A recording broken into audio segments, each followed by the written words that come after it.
Write your title here in capital letters. The day my son handed her the keys to everything I built. I was folding napkins on a Tuesday morning when my life ended. Not with a bang or a scream or a siren, just the soft cotton sound of a white linen napkin being pressed flat against a kitchen counter. The sun was coming through the bay window, the way it always did. Warm, gold, familiar. I had lived in that house for 37 years.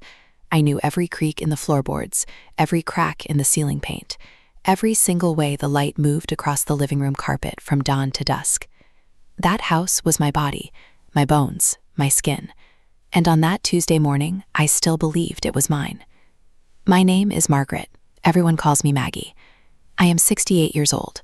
I have 3 children, 2 daughters and 1 son. The son is the one who did it, but the daughters helped. Everyone helped. That is the part I still cannot swallow. They all had a hand in it, even the grandchildren, especially the grandchildren. But I am getting ahead of myself. Let me start where it began. Not at the end, at the beginning. The part where I still believed love was real. I married my husband Frank in 1978. We were young and dumb and broke. He worked construction. I worked as a receptionist at a dental office. We lived in a small apartment above a garage for the first 3 years.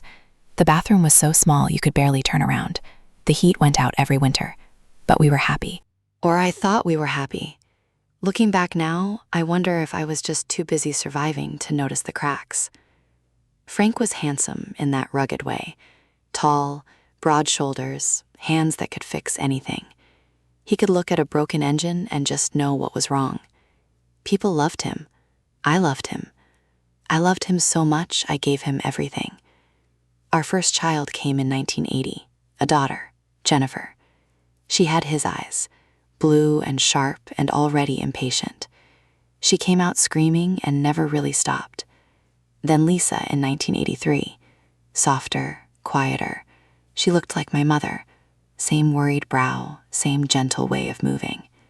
Then David in 1986, my baby, my boy.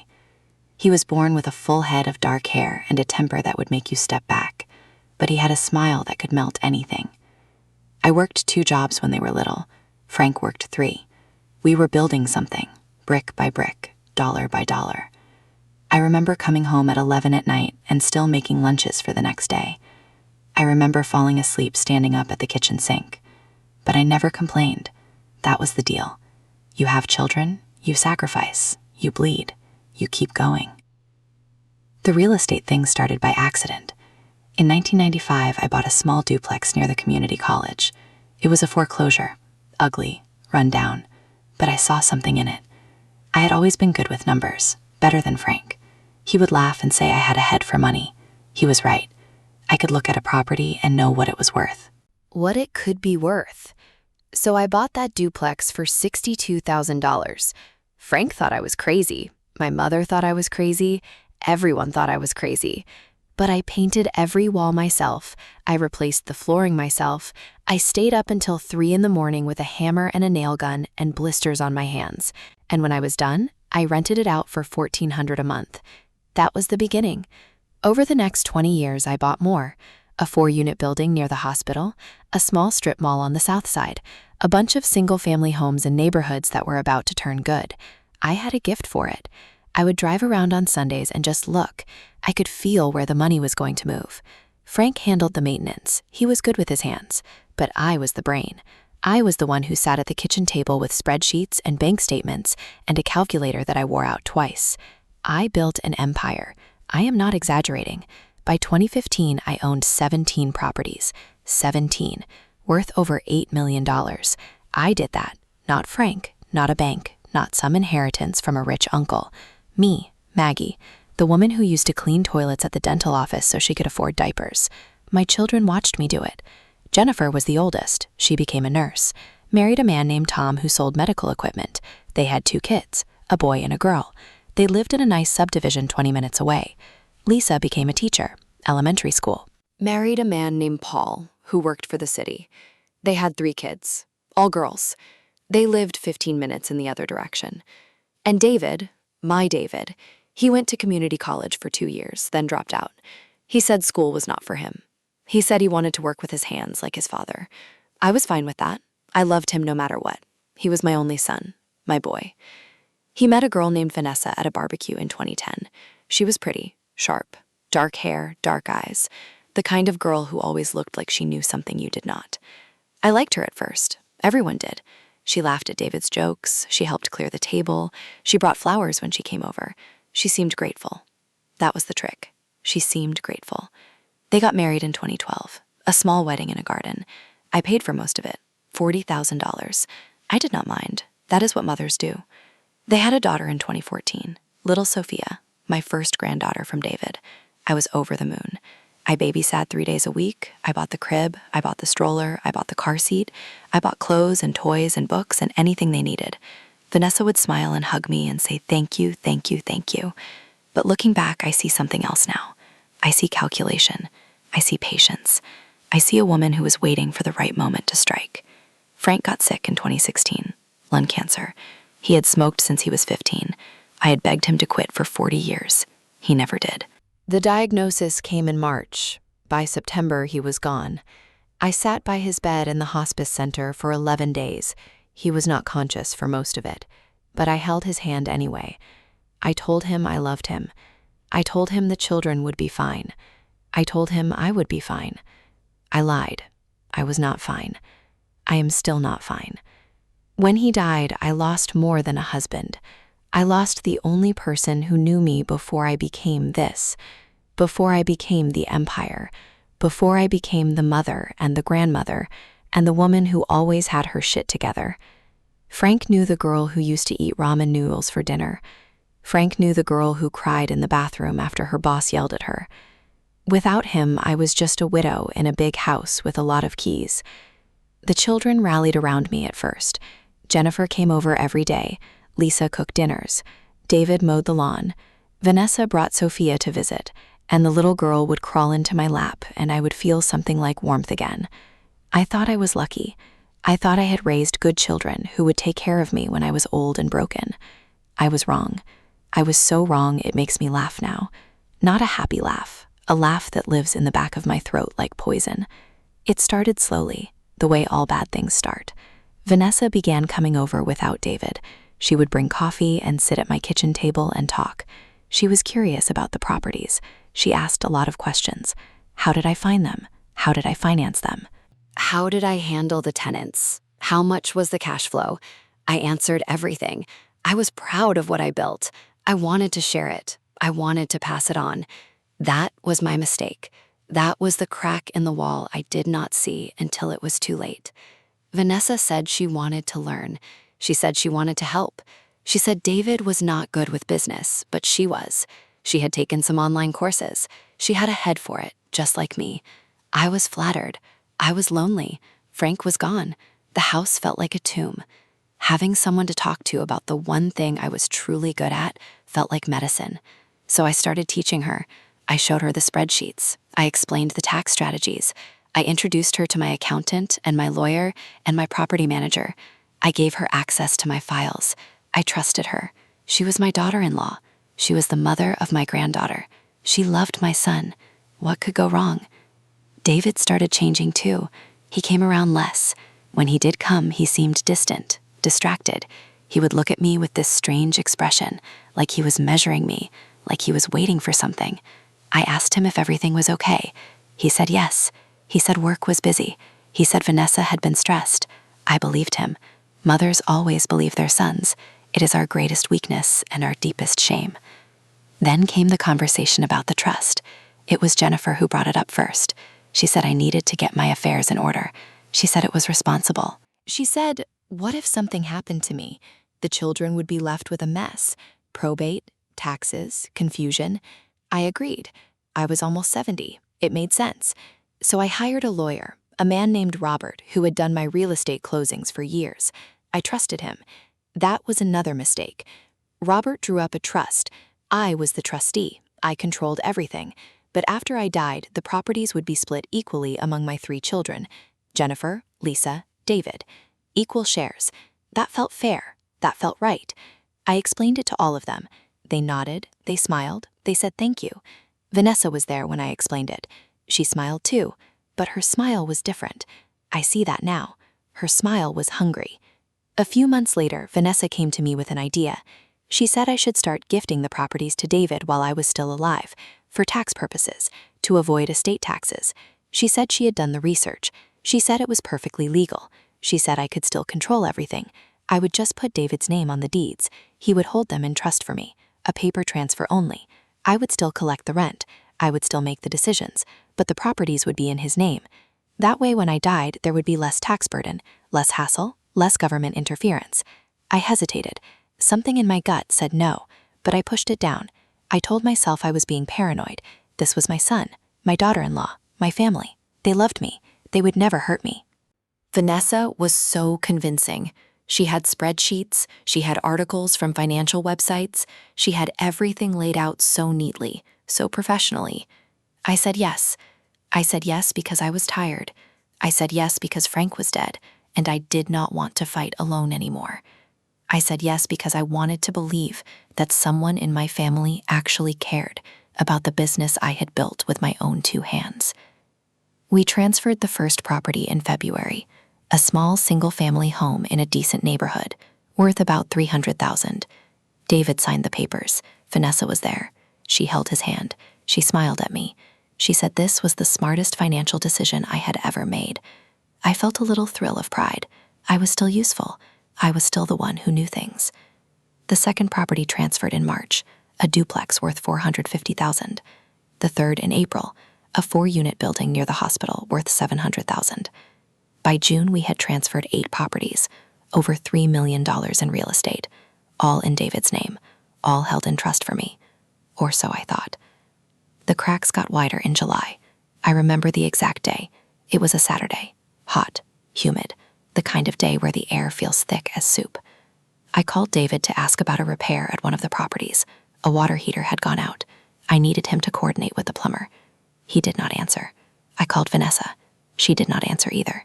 I left messages. No callback. I called again the next day. Still nothing. Finally, I drove over to their house. A nice house. A big house. A house I had helped them buy with a down payment of $150,000. I stood on their front porch and rang the bell. No answer. But I saw the curtains move. I know I saw them. Someone was home. Someone was watching me stand there like a fool. I went home and tried to shake it off. Maybe they were busy. Maybe they were fighting. Maybe Sophia was sick. There were a million explanations. I chose the kindest one. That was my habit, choosing kindness when I should have chosen suspicion. The next crack came from Jennifer. She called me one evening and her voice was strange, tight. She asked if I had seen the documents. What documents? She paused for a long time. Then she said, never mind. Then she hung up. I called her back. She did not answer. I called Lisa. Lisa said she did not know what Jennifer was talking about, but her voice was strange too. Everyone's voice was strange. The whole family had started speaking in code, and I was the only one who did not have the cipher. I tried to talk to David again.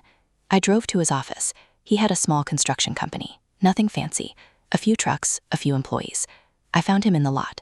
He was leaning against his truck talking on his phone. When he saw me, his face changed. Just for a second. Then he smiled, but the smile did not reach his eyes. He got off the phone and hugged me. He asked what I was doing there. I told him I was worried. I told him I felt like something was wrong. He laughed. He said I was imagining things. He said Vanessa had been busy with a new project. He said everything was fine. He kissed my forehead and walked me back to my car. I drove away feeling like a child who had been patted on the head and sent to bed. August came. The heat did not break. Neither did my unease. I started looking at my bank statements more carefully. I started checking the rent deposits. Everything seemed normal. But there was something, a small thing, a tiny thing. The property manager had stopped copying me on certain emails. Just little administrative things. But still, I noticed. I asked him about it. He said he had been instructed by David to streamline communication. Instructed by David, not by me, by David. I called Robert, the lawyer. He did not return my call. I called again.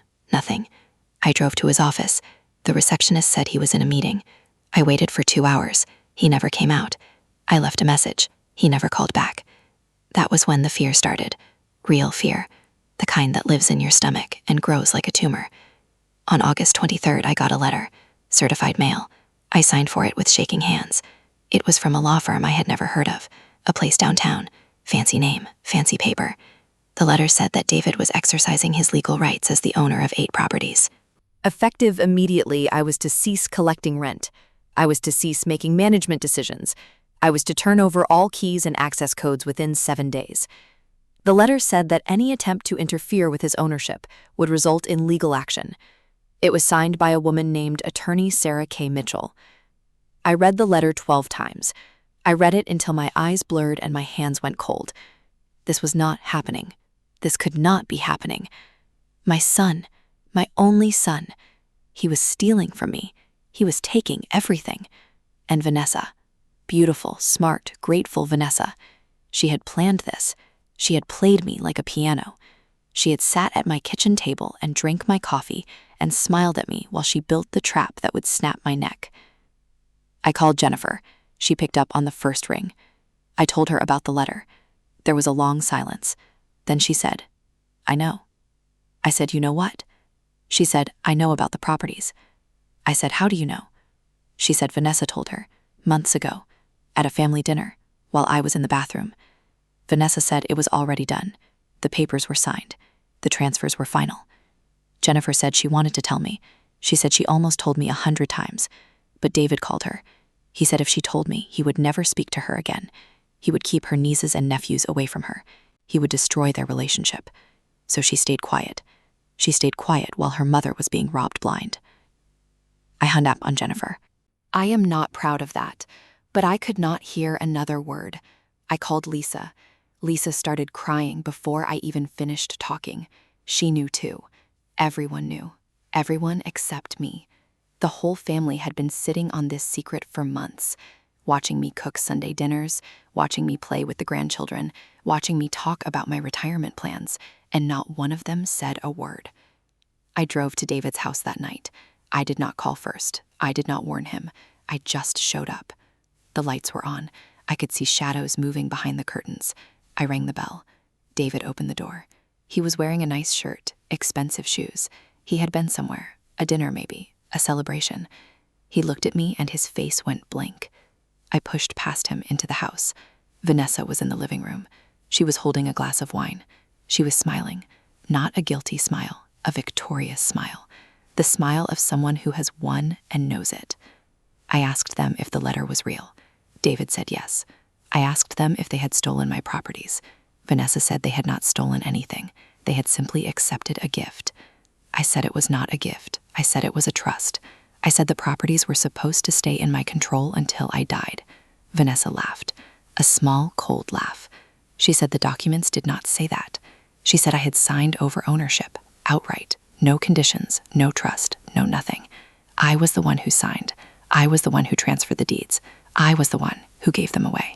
She said all of this while swirling her wine, like we were discussing the weather. I looked at David, my son, my boy, the baby I had rocked in my arms at 3 a.m. when he had colic and would not stop crying. The boy I had put through 2 years of college, even though he dropped out. The man I had given a down payment for this house, this very house. He would not look at me. He looked at the floor. He looked at the wall. He looked anywhere but my face. And in that moment, I understood something terrible. He was not being manipulated. He was not being controlled. He was a willing participant. He wanted this. He had always wanted this. He had just been waiting for the right woman to help him take it. I asked about the other properties, the 9 that were still in my name. David said nothing. Vanessa said they would be transferred soon. It was only a matter of time. She said I should just accept it. I was old. I did not need all that money. I should be happy to pass it to my family while I was still alive to see them enjoy it. She said this with such calm, such certainty, like she was doing me a favor, like she was the reasonable one, and I was just a hysterical old woman clutching at things that were never really mine. I left their house that night and sat in my car for 2 hours. I did not drive anywhere. I just sat. The engine off, the windows up. It was August, hot, sticky. I was sweating through my blouse, but I did not care. I could not move. I could not think.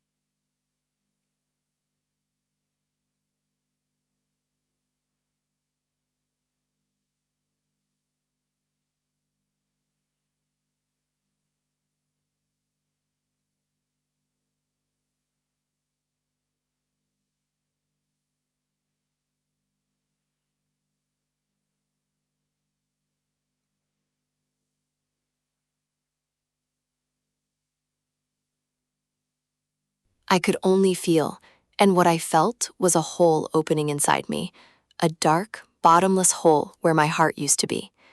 I had spent my whole life building something. I had sacrificed everything, my time, my health, my marriage. I had given Frank the cold shoulder 1,000 times because I was too tired from managing properties.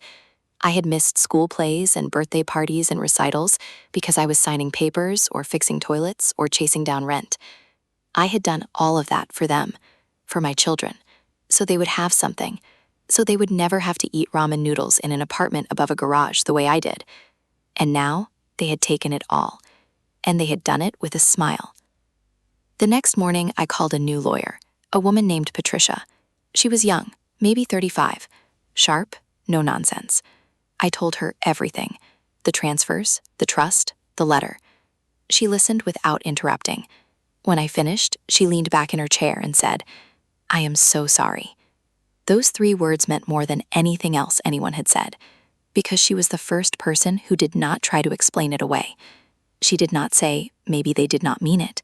She did not say, family is complicated. She just said she was sorry. Then she told me the truth, the ugly truth. There was nothing she could do. I had signed the deeds. I had signed them willingly. There was no fraud, no duress, no incompetence. I was not senile. I was not disabled. I was a grown woman who had handed over millions of dollars to her son and his wife, and the law said that was my right. It was also their right to keep it. Patricia said I could try to sue. I could argue that the transfers were made under false pretenses, but it would cost hundreds of thousands of dollars. It would take years, and I would probably lose. The documents were clean. The signatures were mine. The notary was real. Vanessa had done her homework. She had built a fortress of paperwork that I could not breach. Patricia asked if I wanted to try anyway. I said no, not because I did not want to fight, but because I was tired. I was so tired. I had fought my whole life. I had fought to build. I had fought to keep. Now I had to fight to survive, and I did not have the strength. I lost more than the properties. I lost my family. Jennifer called me a week after the letter. She wanted to apologize. She wanted to explain. I told her I did not want to hear it. I told her she had watched her mother be destroyed and done nothing. She started crying. I hung up. Lisa sent a long text message, pages of excuses. David had threatened her. Vanessa had manipulated her. She was scared. I deleted the text without finishing it. I did not care about their reasons. I cared about what they did, and what they did was nothing. They did nothing while I was being eaten alive. David tried to call me twice. I did not answer. He left a voicemail. His voice was shaky. He said he wanted to talk. He said things had gotten out of hand. He said Vanessa had pushed him. He said he was sorry. I deleted the voicemail without listening to the whole thing. Sorry. Sorry does not put a roof over my head. Sorry does not pay for my medication. Sorry does not bring back the 37 years I spent in that house that is no longer mine. Because that is the other thing. The house where I raised them, the house where Frank died, the house with the bay window and the creaky floors and the light that moved across the carpet. That house was not in the trust. It was in my name only, or so I thought. But here is the thing about Vanessa. She is thorough. She had suggested years ago that I put the house in David's name too, for tax purposes. She had brought it up casually over dinner. I had said no, I was not ready. But she had planted the seed, and then she had watered it. She had asked me about it again a few months later, and again a few months after that. And finally, I had said yes, because I was tired of saying no, because I wanted peace, because I wanted her to like me, because I am old and lonely and desperate for the love of my family. I signed the house over to 2 years ago. I forgot, or I chose to forget. Either way, it was gone. I live in a small apartment now, a 1-bedroom on the 2nd floor of a building I used to own. I had to pay rent, full rent. Vanessa made sure of that. She raised it twice in the first year. I am not joking. My daughter-in-law raised the rent on her husband's mother, the woman who changed her diapers when she was a baby, the woman who paid for her wedding, the woman who bought her daughter's crib. She raised my rent, and I paid it, because what else could I do? Live in my car? Sleep on a bench? Beg on the street? No, I paid, and I hated myself every time I wrote that check. The grandchildren stopped visiting. Sophia used to call me Nana. She used to climb into my lap and tell me about her day at school. Now she does not know my phone number. Vanessa made sure of that too. She told the children I was sick. Not sick in a way that required sympathy, sick in a way that required distance, like I had something contagious. I saw them once at a grocery store. Sophia was pushing the cart. She was 9 years old, tall, beautiful. She looked right at me, right through me, like I was a stranger. I opened my mouth to say her name, but nothing came out, because what do you say to a child who has been taught that you do not exist? Jennifer and Lisa still live in the same city. I see their cars sometimes, on the highway, in parking lots. I see Jennifer's minivan with a sticker on the back that says her kid is an honor student. I see Lisa's SUV with a dent in the passenger door from when she backed into a mailbox. I see these cars and I feel nothing, not anger, not sadness, just a flat gray emptiness where love used to be. They tried to reach out again, on my birthday last year. Jennifer sent a card. Lisa sent flowers. I threw the card in the trash. I left the flowers on the curb. They died in the sun. It felt appropriate. I am alone now, truly alone. Not the kind of alone where you have friends and hobbies and a busy social calendar. The kind of alone where the only phone calls are from telemarketers. The kind of alone where you talk to yourself just to hear a voice. The kind of alone where you go to the grocery store and buy 1 apple, 1 banana, 1 yogurt, because anything more will go bad before you can eat it. I go to bed at 8 o'clock because there is nothing else to do. I wake up at 4 in the morning and stare at the ceiling and remember. I remember the way Frank used to whistle when he made breakfast. I remember the sound of children running through the halls on Christmas morning. I remember the feeling of holding the keys to my first property, the weight of them, the promise of them. All of that is gone now. All of it is dust. People ask me if I hate them. They ask me if I have thought about revenge. I do not hate them. Hate takes energy. Hate takes hope. I have neither. I do not want revenge. Revenge would require me to become like them, and I would rather be broke and alone and forgotten than become a person who does what they did. So I sit in my little apartment. I drink my coffee. I watch the news. I take my blood pressure medication. I wait. I do not know what I am waiting for. An apology that will never come. A phone call that will never ring. A death that will release me from this hollow shell of a life. I do not know. I just wait. Sometimes I drive by the old house. I park across the street and I look at it. The bay window is the same. The front door is the same. The bushes I planted with my own hands are still there. But it is not my house anymore.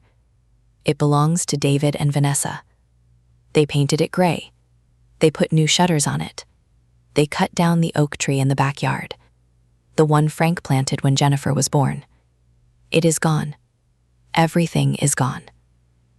I sit in my car and I watch the lights come on at dusk. I watch the shadows move behind the curtains.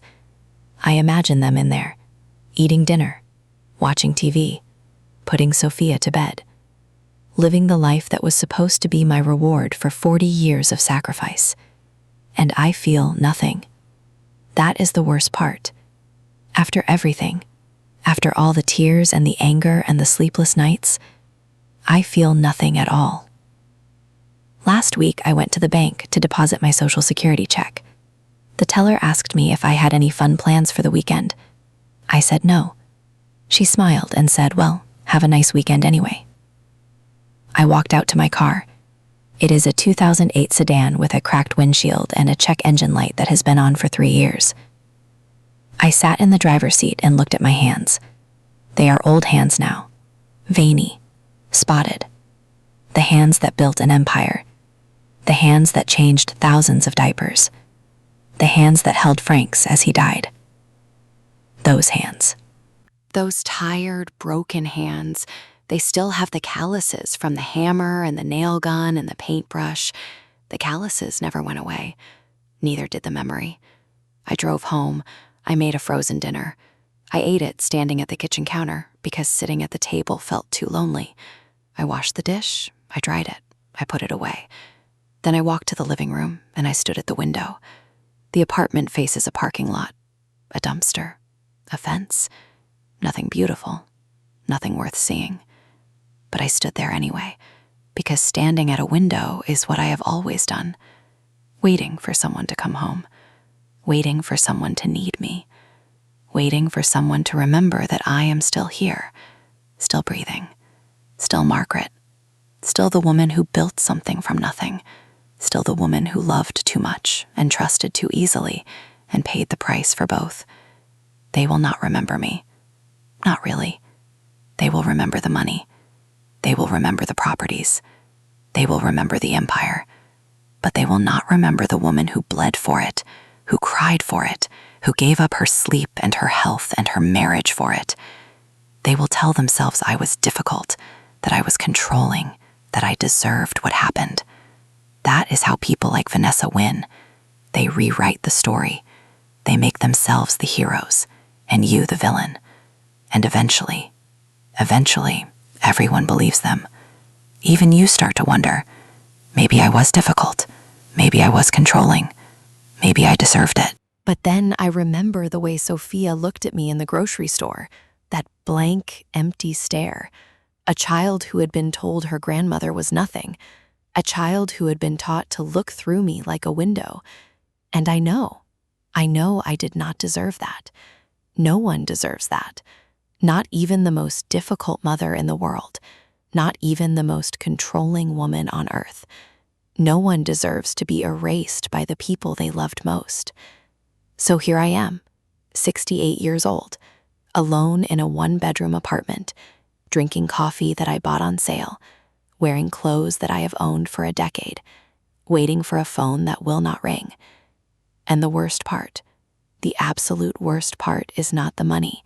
It is not the house. It is not the properties. The worst part is that I still love them. I still love David. I still love Jennifer and Lisa. I still love Sophia, even though she does not know my name. That is the cruelty of being a mother. You cannot stop. You cannot turn it off.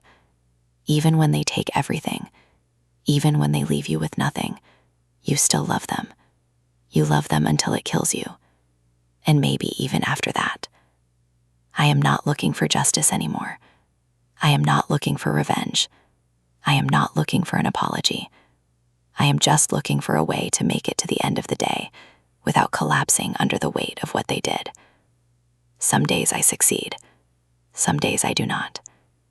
Today I am writing this, telling you my story, not because I think it will change anything, but because I need someone to know, someone besides me, someone who will remember that Margaret existed, that Margaret built something, that Margaret loved her family and her family destroyed her. That is all. That is everything. That is the whole sad, ugly story. The sun is coming through my window now, the same sun that used to come through the bay window in the house that is no longer mine.